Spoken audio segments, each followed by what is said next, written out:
Hello again, YouTubers, and may I introduce you to the Marshall JTM60. Now this is the earlier revision of what later became the JTM600 series, which if anybody's seen any of the previous videos would know that I spent a long time inside that amplifier. So I've taken it on to do just a service, check the bias, make sure that everything internally is good, deal with some of the cosmetic elements of it, but don't worry, sound clips will follow, promise, and hopefully I won't stretch it out into a three-parter either. We'll see how that works out. Yeah, I'm more or less certain somebody's already had a look at this. The knobs on the front I've just taken off by pulling them off. They're just push-on knobs. One of them came apart in my hand in two pieces, so I need to sort that out. Actually, half of them, the nuts are missing from the front, so that's not good for, you know, if it takes a good knock you could break one. In fact, the master volume is actually broken, which I'm sure is not going to help long term. When he dropped it off, I removed the speaker jack from the back and it crumbled in my hand, so that needs replacing at the very least. So we'll see, you know, when we open it up. But first things first, gonna give it a good clean. You know I like clean. So, just a quick safety notice, as it were. This amp has been off for several days, but you see these large capacitors here are the filter caps, okay? They hold the main DC voltage going to the power tubes, or power valves, depending on where you live. But just to prove that there's definitely still voltage, look at that, 21 volts, and that's been off for days. And although 21 volts doesn't sound like very much, these caps can hold quite a lot of residual energy, and I'll give you quite a shock. Now you see, what I'll do to discharge capacitors is put a large resistor like this. When I say large, I mean can handle large power. It doesn't have to be this big, it could be sort of a 1 watt resistor, something like that. I've actually got my meter connected to it as well so that you can see it discharging.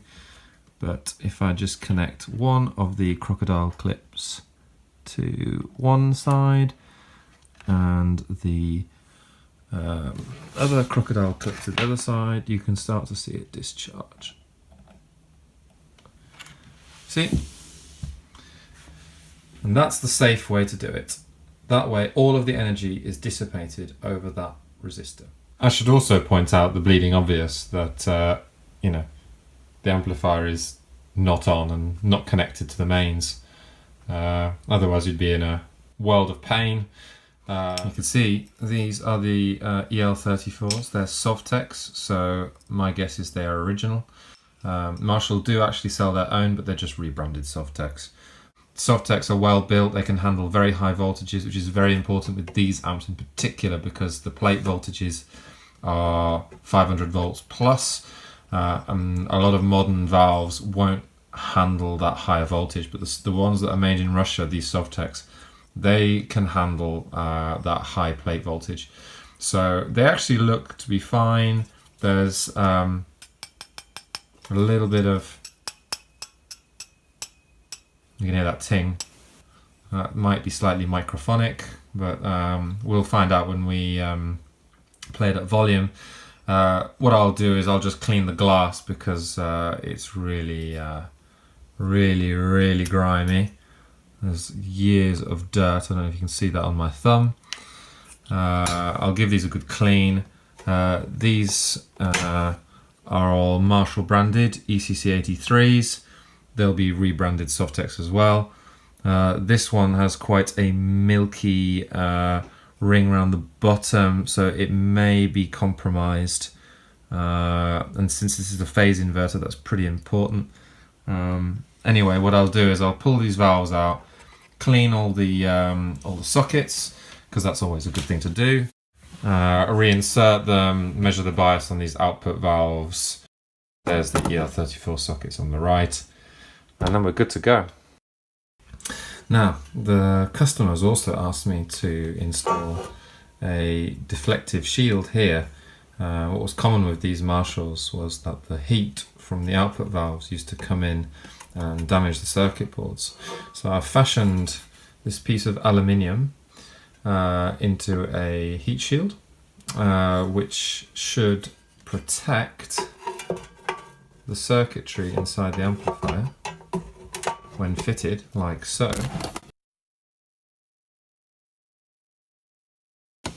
And you see, the valves will go in there, and it should deflect the heat away from the amplifier into the room rather than into the circuit board. I hope that it will work as he intended, but I've done it in such a way that he can easily unscrew this and bend these up, pop this out if he ever wants to put it back to stock. So I desoldered the speaker jack, which was this one. Very interesting. If you see on the back here, it says JS202, which is a Jalco switched jack. Now, I purchased this one, which is the JS5077, and they are identical, okay? The only difference is that Marshall, in their infinite wisdom, snip these lugs on the left-hand side off, and that's how it fits into the board. So if I take a look at the old one, when I desoldered it, it came apart in my hand. Just completely trashed, this was, you know, and obviously this is where the speaker plugs into, and it could be the cause of, you know, many of the symptoms that were described. But you can see that what Marshall have done is just snip these legs off on the left hand side, and that's what I believe is the difference between these two jacks. For this next part, I'm going to need a multimeter for each valve. I'm going to measure the current independently. This will give me a good indication whether the valves are well matched or not. I won't be able to calculate the plate dissipation until I measure the plate voltage, but I can do that afterwards. So what you do is you take the valve like so and you plug it into one of these measuring devices. I found this one on eBay. Just make sure you get one that gives you a result in millivolts, because then you're measuring the current drop over a 1 ohm resistor. Okay, it's much safer to do that rather than the current measuring ones where you measure directly in milliamps, because that's actually breaking the connection from one pin to the ground pin, which is just not as safe. So I recommend these ones with the little 1 ohm resistors. I'm going to do this for each valve, plug it in, turn these on, power on the amplifier. Now, bearing in mind, obviously you'll have the full plate voltage inside, which is quite dangerous. I know what I'm doing. If you don't know what you're doing, don't attempt this at home. This is why people take their amps to techs, is because this kind of work is really dangerous if you don't know what you're doing. If you do know what you're doing, it's really straightforward, and I'm going to show you what I do, but this is not an instructional video. Please don't sue me if you try and do this at home. You've got to remember that the amplifier always needs to be connected to a load, okay? Most times it's a speaker, but I'm not going to connect the internal speaker. I'm actually going to use a 8 ohm resistor. This is a 100 watt 8 ohm resistor, you can see there, which matches the 8 ohm speaker load of the cabinet. So I'm actually going to run the amp into this load, just in case I was to damage the speaker.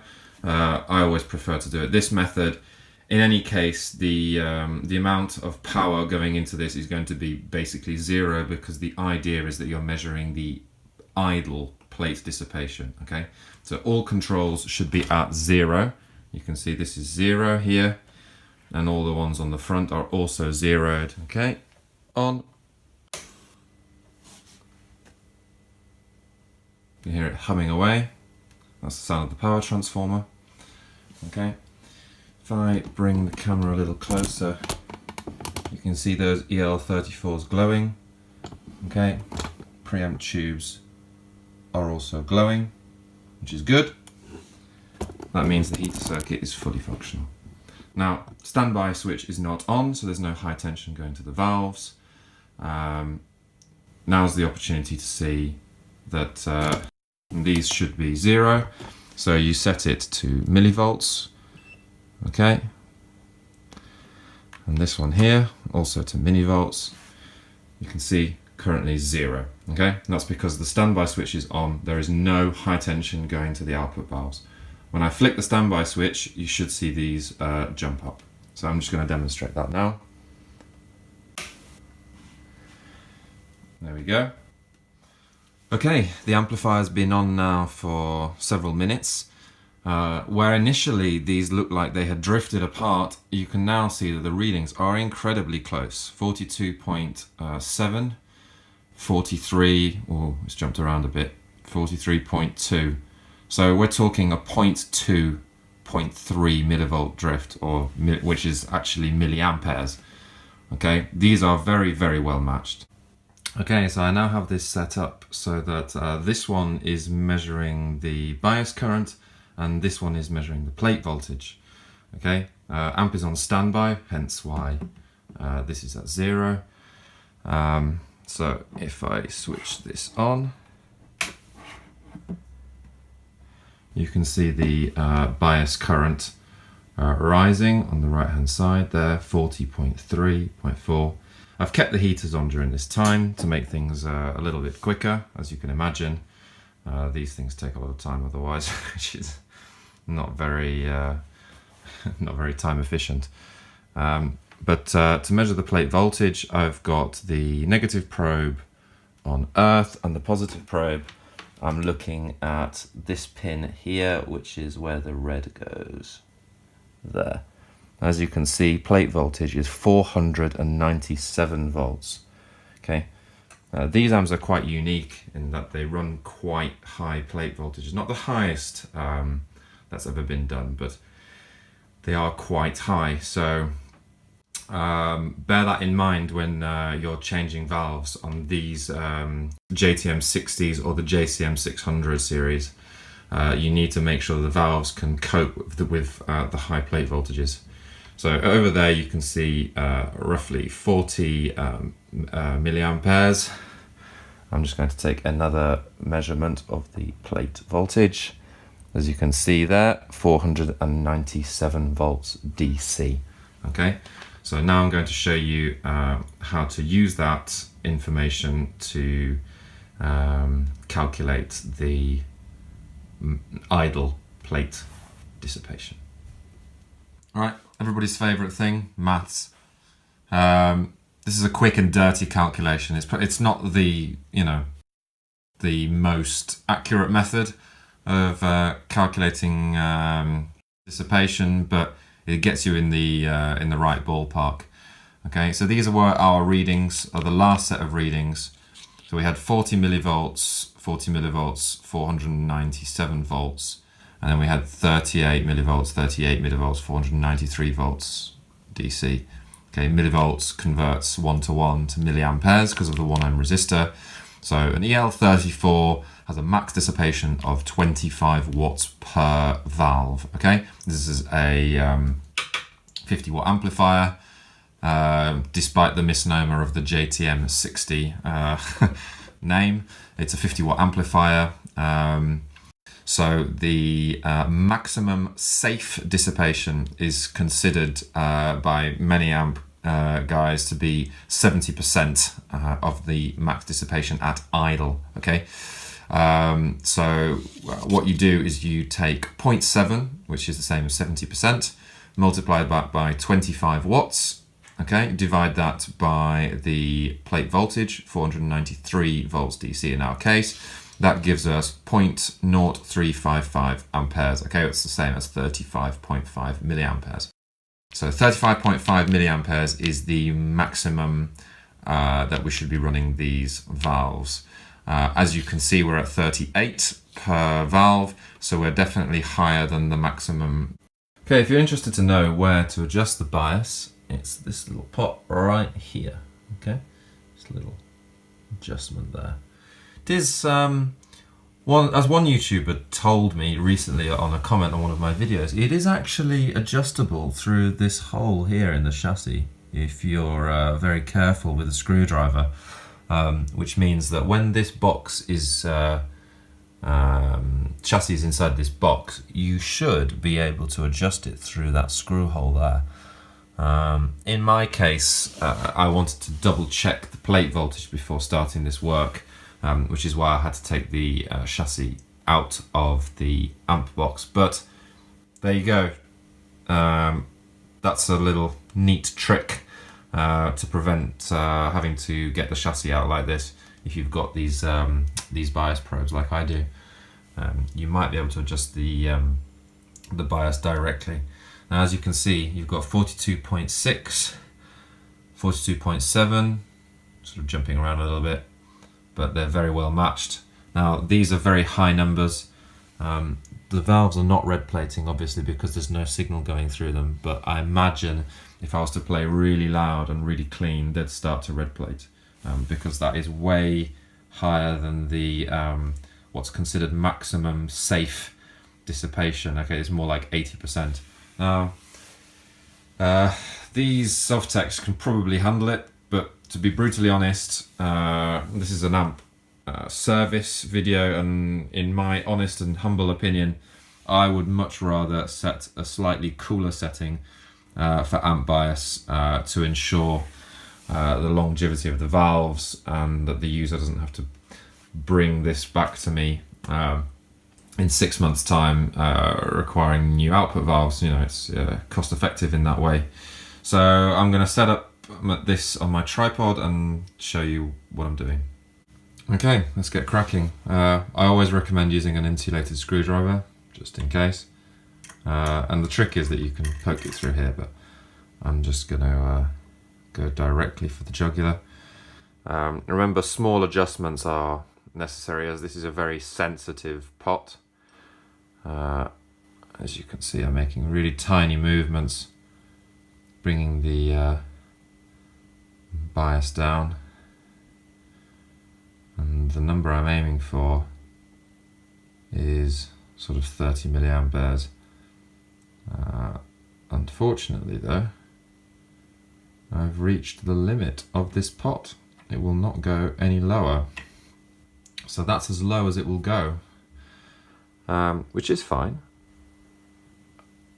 Yep, that's as low as it will go. So I've switched on the video because I was just giving it a quick test to see if the service work had solved the problem. But now I'm starting to experience the same issue that the customer had, which which was that it was dropping out. And I'll demonstrate that aptly to you now. So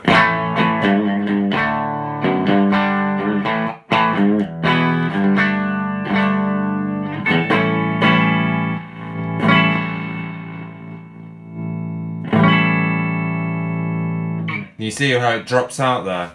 Same on the lead track.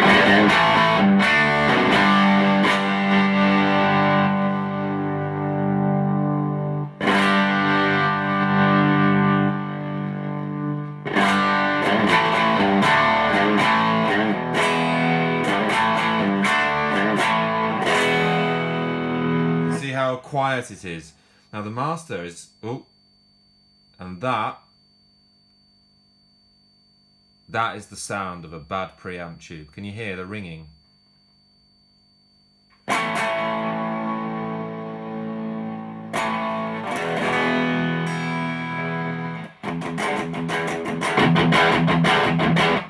See, it cuts in and out. See now.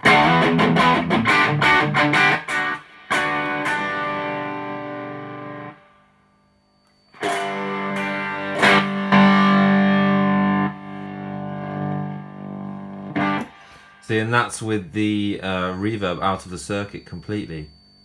But there's definitely self-oscillation going on. You can hear it now. Eee.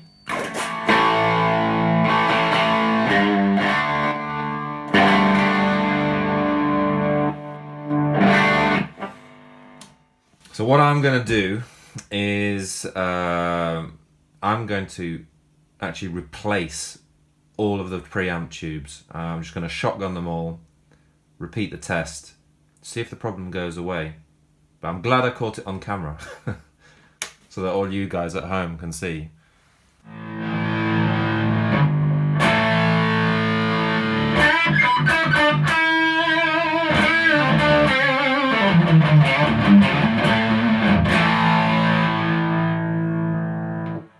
Aha!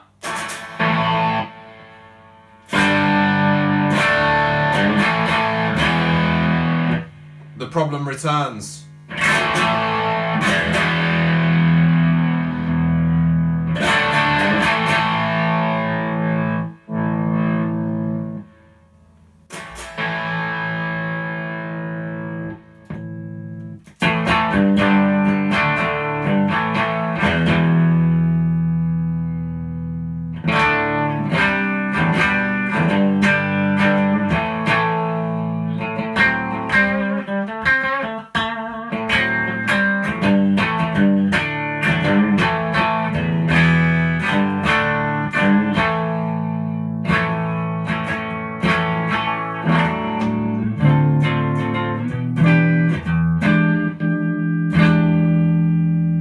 Doing it again.